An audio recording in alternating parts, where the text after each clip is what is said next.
کراچی سمیت صوبے بھر میں 15 روزہ لاک ڈاؤن پر عمل درآمد شروع۔ وزیر اعلیٰ سندھ مراد علی شاہ کے اعلان کے بعد کراچی سمیت سندھ بھر میں لاک ڈاؤن پر عمل درآمد شروع ہو گیا ہے۔ وزیر اعلیٰ سندھ نے 15 روزہ کے لیے لاک ڈاؤن کا اعلان کرتے ہوئے کہا ہے کہ تمام دفاتر اور اجتماع گاہیں بند ہوں گی، لوگوں کو بلا ضرورت گھر سے نکلنے کی اجازت نہیں ہوگی۔ قانون نافذ کرنے والے ادارے ضرورت کے تحت باہر نکلنے والوں کو اجازت دیں گے۔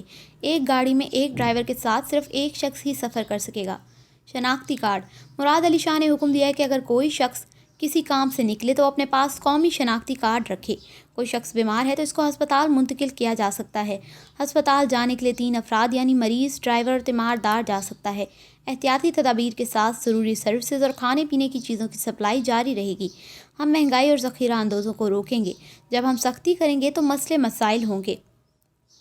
گھروں میں راشن پہنچائیں گے۔ مراد علی شاہ نے کہا کہ حکومت سیاسی جماعتوں اور مخیر حضرات کے ساتھ مل کر غریبوں کے گھروں تک راشن پہنچائے گی یا نقد پیسے دے گی۔ یہ مہینہ سب کے لیے مشکل ہوگا، خاص طور پر دہاڑی دار کے لیے۔ ہم سب غریبوں کا خیال رکھیں۔ کرایہ داروں کے لیے مالکان سے درخواست کرتا ہوں کہ ان کا کرایہ 1 مہینے کے لیے مؤخر کریں۔ بجلی، پانی اور گیس کمپنیوں کو ہدایت کی ہے کہ کسی بھی علاقے میں لوڈ شیڈنگ نہ کریں۔